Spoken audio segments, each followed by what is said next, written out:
My name is Bill Halstead and this presentation is a part of my contribution to the discussion topic for Module 6 for the Social Work with Addictions course at Yeshiva University's Wurzweiler School of Social Work. For this case study, I chose to go with Sadie on the ranch.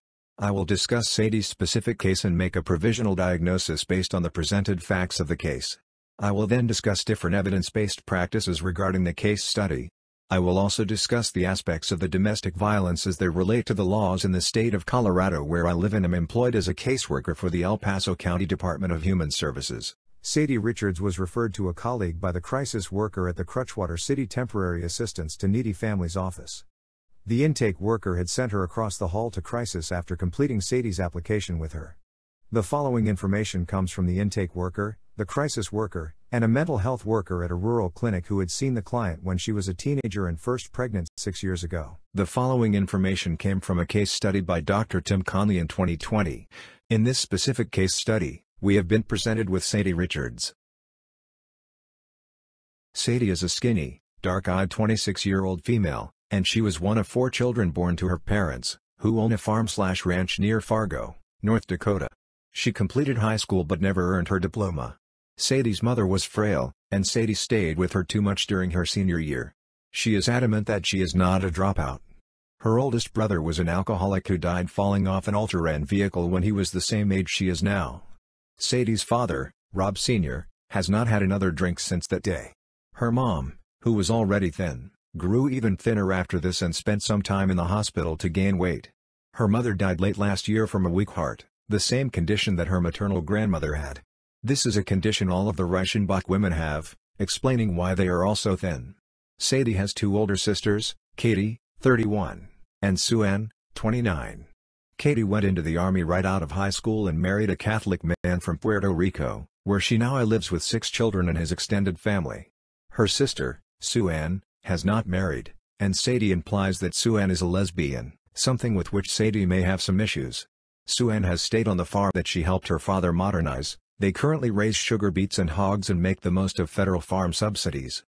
Sadie has left home and moved to Missoula, Montana, after leaving a reportedly tumultuous marriage to Freddie Richards, 32, a long-haul truck driver she met when she was just 20. He is from Great Falls but has extended family in Missoula. They met in a honky-tonk bar, and Sadie expresses fondness remembering Freddie was a terrific dancer and how he would buy her as much to drink as she wanted. When they lived in an apartment in Great Falls 6 years ago, they had their first child, and she was happy. However, when Freddie was home, he would drink and accuse her of cheating on him. She would drink to get even with him.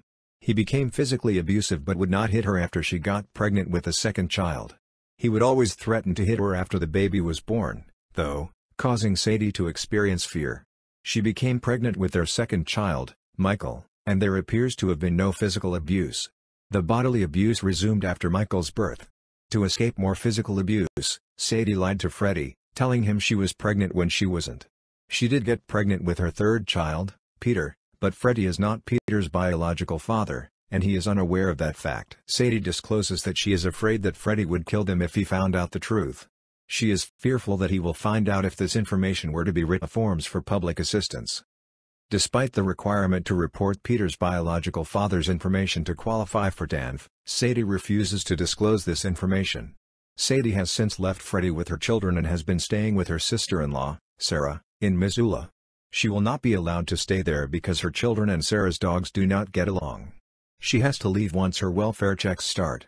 Sadie cannot go to her father's farm because of his prejudice against Native Americans and Freddie's mother was Native American, tribal registered.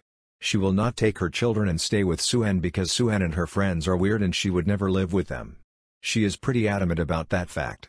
She is afraid that Freddie would be physically dangerous to her and Sarah if he found out where she and the children are. She states she desperately needs the welfare now. Sadie denies current substance usage but responded in the affirmative to cutting down, guilty feelings, and having experienced an eye-opener. She denies anger. Sadie is technically homeless due to staying at Sarah's house or couch surfing. In addition, she has children. These factors can allow her to avoid the 4 to 6 week waiting list. There are various issues working here. Some of these issues are her socioeconomic status, her substance use, and past trauma. Presently, Sadie is homeless. She and her 3 children are staying at her sister-in-law's home, but they will have to leave this setting because Sadie's children and the sister-in-law's dog do not get along. While Sadie may work to have her children get along better with the pet, that does not necessarily ensure her housing stability. As such, she is effectively couch surfing and she has applied for public assistance. One possible area of concern here is that not being able to receive public assistance seems to be the main motivator as to why Sadie does not use drugs. Of course, we have to ask what her drugs of choice would be if she were in a different situation, but we want to focus on securing stable housing for her and her children. A gray area for me would be her prospect of finding a job. Sadie has 3 children and will be, in effect, a single-parent household. She would need someone to supervise her children while she is working. Additionally, while she insists she is not a dropout, she did not obtain her high school diploma. Sadie has scored a 3 on the Cage scale. She responded affirmatively to cutting back on her drinking as opposed to stopping all drinking. She has responded that she has experienced feelings of guilt. She has also had eye-opening moments in her life related to her alcohol usage. Sadie also has a considerable amount of stressors in her life. Her stressors include trauma related to the sudden death of her brother from the ATV accident and her mother's health conditions that contributed to her passing. Other stressors include having 3 children, an abusive husband, and her economic uncertainty. While Sadie's family has modeled the behaviors of substance use disorder, we may also ask if Sadie's current alcohol use disorder may be a coping mechanism to help her deal with the deaths of her brother and mother. I would recommend a medical checkup for Sadie. She has a family history of possible heart disease, something she describes as a weak heart.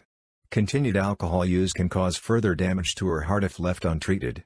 I am also wondering at her thinness and would like to know if that is genetic, caused by her diet, stress, or what other conditions may cause this. Substance use, addiction, is a family illness. Families modeling addictive behaviors can help shape future alcohol use or misuse. Sadie's father was a drinker until her brother, also a heavy drinker, died in an accident involving an ATV. Her brother's death could be an argument in favor of saying that her family had certain maladaptive behaviors. His death impacted the family and Sadie still experiences this trauma. Drinking is a part of her family's cultural norm and she still feels its effects to this day. Her family's past drinking and her husband buying her as many drinks as she wanted early in the relationship may have allowed her addiction to progress. Other cultural issues for Sadie and her family are her father's racial animus towards Native Americans and her own possible homonegativity. Both of these factors appear to be impacting her ability to stay with her father and her sister, preventing her from seeing them as possibilities for temporary housing for her and her children. One consideration is diagnosing a generalized anxiety disorder for Sadie. She presents with anxiety symptoms when confronted with the possibility of having to deal with her husband. However, she has not disclosed a minimum of 3 symptoms and, so, we can rule out generalized anxiety disorder. Next, I am interested in the possibility of post-traumatic stress disorder. She has come with a background of trauma, deaths in her immediate family and abuse from her husband. She has been threatened with actual violence by her husband and she has been abused by him physically and emotionally.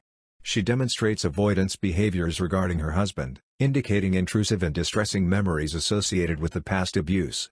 She has been demonstrating this behavior pattern for more than the requisite 1 month. This causes significant distress for her and she fears that her husband has ways of finding out any information that she discloses. I think we can diagnose her with post-traumatic stress disorder, 309.81. Finally, I am interested in her use of alcohol.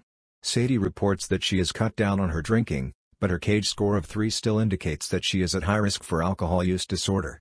Despite cutting down, she still uses alcohol despite the interpersonal problems represented by her marriage and its domestic violence. She has not, however, reported withdrawal symptoms or an increased tolerance or diminished reward from consuming alcohol. There is no indication that she has upped her consumption. She could benefit from therapy, but I doubt that she would need a rehabilitation program at an inpatient facility.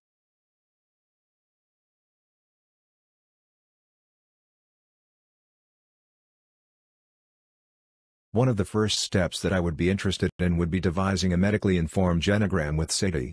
This might help us to see patterns of any substance use disorders in her family background and environmental factors from her childhood and adolescence.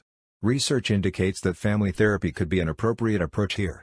If alcoholism is a family disease, then family therapy may be a tool to help escape the family's cultural norms that form a family trap for Sadie. If you are to help Sadie work through her alcoholism, You need to consider the family's impact and the impact on the family. Community reinforcement and peer support are essential components in Sadie's care. She has already had alcohol-related modeling behaviors while growing up and had those reinforced during her marriage. She needs to be a clean environment, a sober environment. Sadie could also benefit from the use of mindfulness exercises as practiced in dialectical behavior therapy. Such a practice could help Sadie improve her control of attention and help her avoid mindlessly drinking. Motivational interviewing can also be beneficial in that there is the presumption that Sadie will hold the answers to her problems and that the solutions do not come down from on high, but directly from her willingness to change. Sadie could probably benefit from being referred to outside resources for financial assistance, housing, and counseling for herself and her children to cope with their living situation and the abusive relationship between Sadie and her husband. Sadie presents with various factors that could impact treatment. To work with her, it may be necessary to address the possible biological conditions related to a potential heart problem or weak heart, psychological issues surrounding her anxiety and alcohol use disorder, family therapy to help her and her children address any issues, and financial deficits related to her lack of stable housing and finances.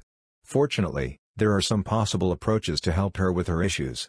They include reinforcement from her community, dialectical behavior therapy, motivational interviewing, and her local Department of Human Services to help her with the financial components. I would like to express my gratitude for the work done by all of the authors on this slide. They have helped me learn more about the impact and interconnectedness of alcoholism, family systems, medical concerns, and socioeconomic status.